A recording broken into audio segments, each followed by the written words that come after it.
Welcome to ANC GTV. We speak to another beneficiary of today's democracy. We speak to Slikour, who's a funny man. He thinks it's funny. And he's also an entrepreneur and a musician in his own right. Abuti, ninjani lekai Ngiyabela batanjani. ngiyaphila. Yebo. Okay. Asikhulume, actually, by the looks of things, ubonakala ukuthi untali. Were you around 27th April 1994? I'm sure bengiseliyondeli somewhere, ngizulazula emalayinini. Because I was too young to vote. Bosasa failed pop. Yeah, ngisase fail pop, It just depends ukuthi ngincola nini. You must time your fail popness ungayenzi budlapha. So I was there at home, 13 years old, and bengazi ukuthi kuyenzakalani. You understand? When you are 13 years old and bakutshela ukuthi sesikwazi ukuvota, sesikhona ukuvota, what the hell do you know about that as a 13-year-old? Awukazu, it hasn't meant anything to you. You understand? But did you feel before, actually, prior Yeah. the election day, did you feel oppression of some sort?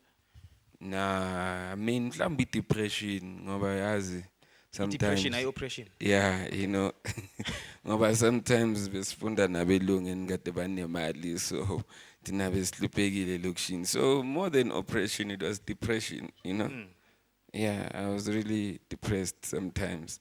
You have tax shop money, you don't. Besingana tax shop money thina besineskaftini, Slikour is brown. When Slikour was still R1, I don't know if you remember. Yeah, it was depression, depression. Depression. Okay, so the elections happen, you are cooler and you go to varsity. That experience for him. I don't know if I went to varsity, but in Chigek 18, I'm pouring in Amarabic, you understand? Good thing, Quebec. So in Chigek 18, Mbonila my price. So, yeah, no, you see. But yeah, I think I've got my own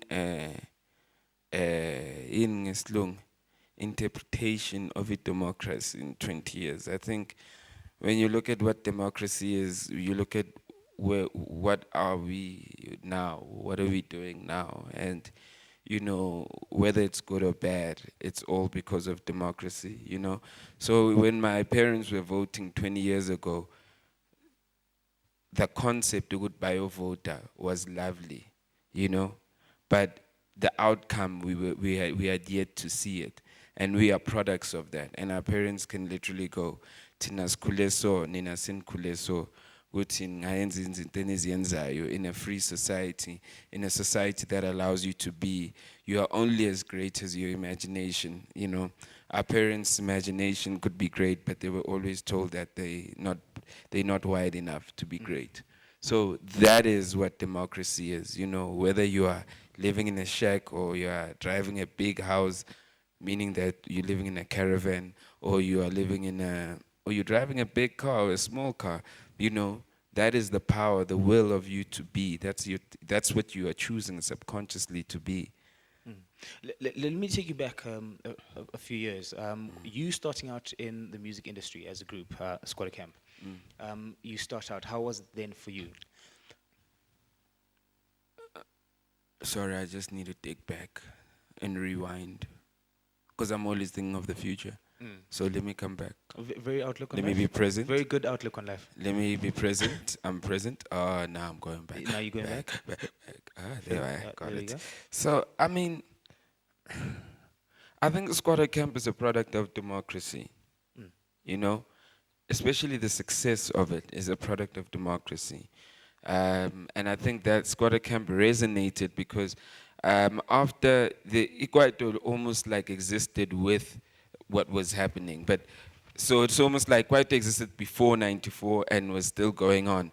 But like the product of what happens after Kwaito and the freedom of being able to become this thing, the Ebuyekasi, but it's got some sort of global influence and is young. That was the first like sort of door opening of of the product of democracy. So I'd say from a cultural perspective, musically, you can say yes, Kwaito was there, but Kwaito came before and And after. after. But then the next thing that came after that was hip hop, and the people that were resonating, the generation that was resonating with that, were probably not a generation that came before Kwaito, before democracy. They were a whole new generation. So I believe we are a product of democracy, and I also have this sense where I tell guys that um, the power of democracy is that we've been sitting in a space in a world, whether it was squatter camp, whatever, where human beings today, freedom is a godly thing. No one can tell you can't have freedom. How do we regard the importance ya ho voter this year? Yeah. I mean, I think it's necessary, like now, especially because, we are talking about like the Nama born free, Nama free born, whatever we're talking about, All those things, we must be aware that like history is merely a thing that roots us now. It's not a thing that defines us. So even when we talk about us as the ANC, we gotta go. History is rich, but today and tomorrow has to be richer. So the behavior of the kids and the behavior of the youth, of the born frees, whether they say they're gonna vote or they're not gonna be voting, it's based on what legacy did we build on the history that exists with regards to what the ANC has built. So we're at a point now where we are at a critical time where it's show and prove, and history doesn't count anymore. Kids have got ADD. They're forgetting their work at school. How do you think they're going to be thinking about history? So what are we providing? So it's key now. I think the elections now are a reflection of what for us to dwell on what we've done as an ANC, but it's another thing for us to say, what are we doing to move forward, to have the same impact to the youth and to everyone else? And if we don't have that impact, how are we fixing it? How are we going back into the drawing board? So I think the elections are important because they're a reflection of those things. So it's the importance of knowing your history in order to move forward. Not entirely. It's the importance of knowing what are you doing in the present, because history merely, like I said, like I always go, if I know my bloodline, if ngiyazi ukuthi abakaMaitani nabakaSibiya babuya kuphi, I know ukuthi in this generation what are our strengths and our weaknesses as uSiyabonga, Sithandani bakaMaitani bakaSibiya. That's my surnames basically. Sithandani isn't what makes us strong. I know those things. Now I'm saying as a black society, if we know that like we have gone through apartheid, if we understand that like even us to conquer apartheid, it was collaboration through other races that also like felt a certain way to kind of help us, and we got to this point. It wasn't just a black struggle. If we learn those things, that like a struggle was a communal thing, we will not sit here and try own the struggle and say it's about us. We'll not sit here and try own the economy and say it's about us. We'll sit here and say, how are we building ourselves as a race, but also integrating other people who already know things and who also want us to get there. And that is the impact that the ANC has to be making moving forward. You know what I mean? So they can also like have some sort of resonance with regards to young people. And that's what the elections are showing us. They're showing us, are we plugging in with this integrated society of young South Africans who are black and white, who like now so mnyama ngoba uhlala elokishini, mara izinto zakho zokubehavior ujiva esilungwini, ukhuluma isilungu, udla amapizza, then udla ipapa, you understand, then udla sushi, then udla rice ke, hlangahlangene. And then a quick message to the young defeated young men and women out there that have made the choice that look, ngeke voted this year, particularly for whatever reasons. I think we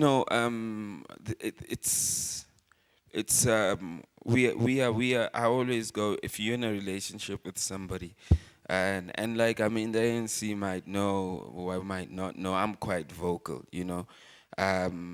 even whether it's bad or good things within, I'm quite vocal about it, But even when you're in a relationship with somebody, you don't, unless you ask go to nomakwapene sighting, you don't fight with someone and then udayise ngiyahamba ngiyangala. You know, you try find a resolution, you try come with solutions. And I think the youth that feels defeated is it's not guys who are saying, look, we're gonna go to that party. It's guys who are saying, we believe in these guys, meaning the ANC, but guys, they're so loyal that they're not going, we're not going to vote because we trust that guy. They're saying, our trust is within you. Could you just show us? Could you just show us, you know? So to all those guys and even the ANC itself, I think it's a message to them saying, yo, let's express ourselves to work it out as a young generation so we can get move the way we want to move. And the ANC must also listen to the young people, because the future of the ANC is within the young people. That's a reality. Whoever's leading us now today, it's really like it's a struggle. It's not a, there's no born free ANC young people that are literally like going, let's move forward, you know. So you can even see the values sometimes are conflicting with the young generation. So already that's just an age and a reality gap where you go, you see the values versus where the young kids who are saying our parents vote, it hurts our parents that we don't want to vote for the ANC. That's how it is for some kids. The parents don't understand. They're like, what you mean? So it's time. It's time that, like, you know, things get changed and young people also start playing a role in the ANC. Okay, thank you very much for joining us. Yeah. You heard it from the man himself. The youth, actually, the future of the ANC is within the young people. So go out there and get voting. This is not an ANC for me. It's not an ANC for him. It's an ANC for us, bettering our lives. So go out there and vote. Can I just say one more thing? Have you got enough tape? We have a huge problem, and I say this, I'm saying this on purpose here. We have a huge problem with South Africa today, with the mass South African youth, and our big problem is a problem of misinterpretation. We don't know. We're misinterpreting our place in this country. We're misinterpreting what we need to be doing in this country. We think that we are ready and we should be getting things so people become rich. But I'll give you an example. A lot of people started from poverty. I use the Jewish people who are a case study for us to learn from. They in the 1940s, after World War II, across the world, even in South Africa, these guys were setting up shop, and they were where we are. They were at a position where they were saying, we need to build ourselves so we become a powerful community. They were not the guys who were going, Sizodla, the gravy train. So we need to realize now where we are is that we are not the guys who are going to be the guys who own what, let's say, all the Jewish guys own. We are the guys who are planting the seed. So the rest of our guys, of our youth that come up in the next generation, start like having things and being partners and running the economy the same way like the Jewish people have built. And money, you can be rich in a generation, but you're building wealth in generations. And that's where we are as South African youth. So stop sitting there and thinking that, you know, it's about you, you're gonna kill it, you're gonna make so much. No, we are the seed that is planting the wealth. You can make your rich, but you must know that it doesn't mean anything if it doesn't come back to the wealth. So that's why I'm saying we're in trouble, because there's a big misinterpretation of what role we should be playing. We think we are there, and kusase kude kakhulu. Kusaningi kumele sikufunde, and angeke sifike lapho sisodwa. We will not get there alone. There's resources of the world and people who've built things, who've got books, blah, blah, all that are going to help us get there. So don't base your decisions on race, on history, base it on how is this growing me. And that's really what I want to say to the South African youth, you know, that don't fool yourself, you know. That's it.